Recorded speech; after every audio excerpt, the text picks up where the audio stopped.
All right, everyone. We are back with our favorite tiebreaker, Rachel Reel. Hey, Rachel. Good morning, Jen. How are you? Great. Welcome back.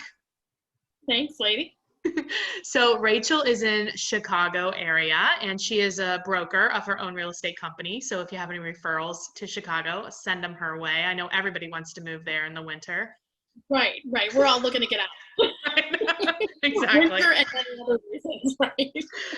But I wanted to bring Rachel on because obviously she's a great guest. You've been on a handful of times, but you're a broker and you're in an attorney state. So me and Monica are not in an attorney state. So can you just explain for those of us who aren't in it what that means first? So lucky you that you're not in an attorney state. Yes. For one. Yes. Attorney state means we are required to bring in attorneys for the transaction to represent the buyer, one to represent the seller. Oh, they're different ones. Yeah, different ones. Yeah. So each side has their own. And they each have their own realtor too. What's that? And they each have their own, right. Everybody's got their own everything. Wow, that's a lot. So in a non-attorney state, you guys are allowed to draft addendums, take care of the process from beginning to end. We are not. So anytime there's an addendum required for anything after the beginning, the initial contract goes through the attorney. Wow. So once each party signs off on it, you are now doing the unauthorized practice of law if you make any changes to that. So can you, before you weigh in on our tiebreaker, yes, which is, do we really need attorneys and realtors involved in this transaction? What was the thought process behind, like, do you know why some states are attorney and why some states aren't?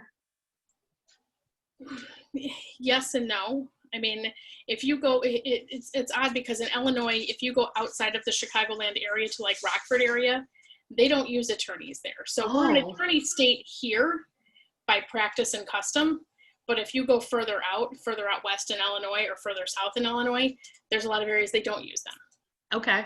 So that leads me to believe that there is a political reason we probably use attorneys here. It sounds like it, as with all things in Chicago. As in all things Illinois, correct. So why don't you weigh in then? There are other states though that use them statewide. New Jersey is one of them. There's a handful. The list is very small. Yeah, I think most states are non-attorney states. Correct. Yeah. So do you think that it's necessary to have both realtors and attorneys involved in a real estate transaction?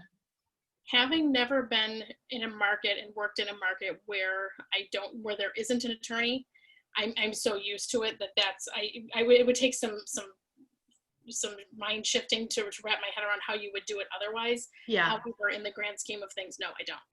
Boom. And here is why. Please. Right. So enlighten me. So when you have a transaction, so say you're in the market that we're in now, you have a transaction, you're representing a buyer, and that buyer has missed out on 3 or 4 homes. Or 20. Or 20, right. Right. Take your pick. And you've finally gotten to the point where they've got an accepted offer. They've got a contract on it. We go through the inspection. You have the conversation with your client about here's what you should be asking for, health and safety concerns, large mechanical things that you wouldn't have seen otherwise. Those are my 2 things. That's it. Right. Anything outside of that, do not ask for it. Right. It's a breach of our contract. We're in my market to even ask for anything that falls outside of those things. Oh, really? Wow. If you ask for something outside of those things, that gives the seller the opportunity to just shut it down. But if you ask for things inside of that, they can't shut it down? Correct. Then it becomes a negotiation. They could certainly say no, but it just gives them the ability to say, I'm not even having this conversation any further. You've asked for a carpet allowance and money for paint and the leaky bathroom faucet. No. That's interesting because I do Ohio and Kentucky, and their contracts are slightly different. But in Ohio, if let's say there's multiple offers on a property and we're offer one, and if we come and ask for anything, it could be anything, safety, anything, then the seller can literally not respond. And once it's out of the end of that period, they can move on to the next. Absolutely. We have 5 days because of this attorney issue. Any client, either buyer or seller, has 5 days from the signing of the contract to flat out cancel because you sneezed funny. Yeah, so wow. Either party can just say, see you later. Oh, wow. We can't do it That's a lot. But okay. It's because we're an attorney state, and if there's any modifications to the contract, we as agents can't make those. They have to go to either both sides' attorneys, have their own list of typical modifications that they make when every version of the contract comes out. Yeah. And then those attorneys do get out over 5 days via letter back and forth. But going back to the issue when you have multiple offers and you're a buyer that's lost out on a half a dozen things, you have that conversation with your buyer. Okay, let's ask for this and this and this, 3 items. They then talk to their attorney, and their attorney says, hey, just ask for everything. We'll just see what they say. No. I'm about ready to lose my marbles. I've already lost them several times. But the attorneys are not boots on the ground. They don't. Right. Yes, they don't know. They're busy, but they don't understand what we've gone through to get to that point, number one. Right. And the fact that you don't you do that. Because they're not even involved until after the contract's accepted. So they don't even know about the 20 other offers that you wrote. Correct. So I am very selective about the attorneys that I use, that I work with, or that I will refer. The worst transactions that I have are when buyers bring their own attorneys. Oh, I'm sure. Or even sellers bring their own attorneys. Because they're probably not even real estate attorneys. Most of them are. We've got a good chunk that are real estate attorneys here, but some of them are just like, hey, you know what? They don't even loop you in. I don't get CC'd on things.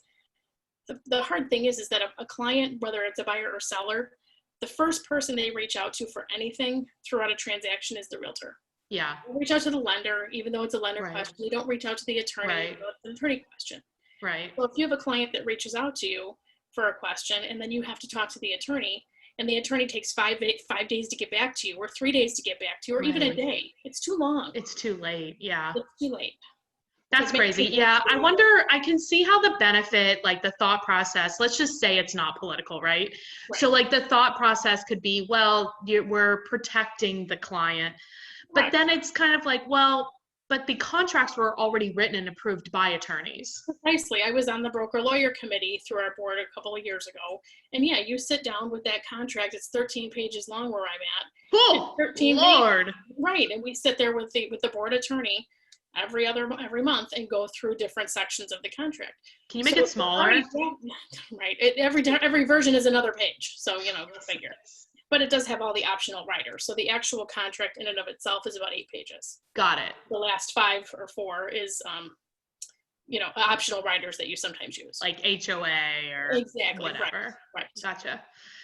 So yeah, I mean, I've talked to, I had an agent that was a friend of mine here that moved to Arizona, and we were texting back and forth about it. And she's like, God, come out here. It is so much more pleasant. I said, but what happens when you do, when you need an addendum or when you have repair requests? She writes it. You just write it up. Yeah. And I sat on a multi-board hearing in professional standards where one of the agents was from Wisconsin and one was from Illinois. And so we had all the Wisconsin documentation. So you had to kind of shift a little bit when you're looking at that going, okay, this is a non-attorney state. Right. So when they had repair requests, it was simply an addendum that was already drawn up by the board, by the board attorney, and you fill in the blanks. That's it. None, 1, 2, 3, 4, 5. Right. Or you just send, I mean, we got into kind of a big fight on the inspection. Yes. One podcast that we did of, do you send the whole, right. Weren't you? I was on that one, yes. But I mean, basically you're copying and pasting from the inspection report, which the inspector is a generally reliable source for the repairs that are needed to be done. One hopes so. You're not making it up. It's right. You just copy and paste. And a lot of inspectors even have where you can create the addendum from their report. Right. So it just, and I think about it, we bought a house in Michigan a couple of years ago, and we went to the closing, and my husband sat down and he goes, okay, who's explaining all this to us because we don't have an attorney here? I go, me, sit down. I'll explain it. And I said, I felt a little naked, of course, just because, you're used to having someone sit there and explain all of these things. Right.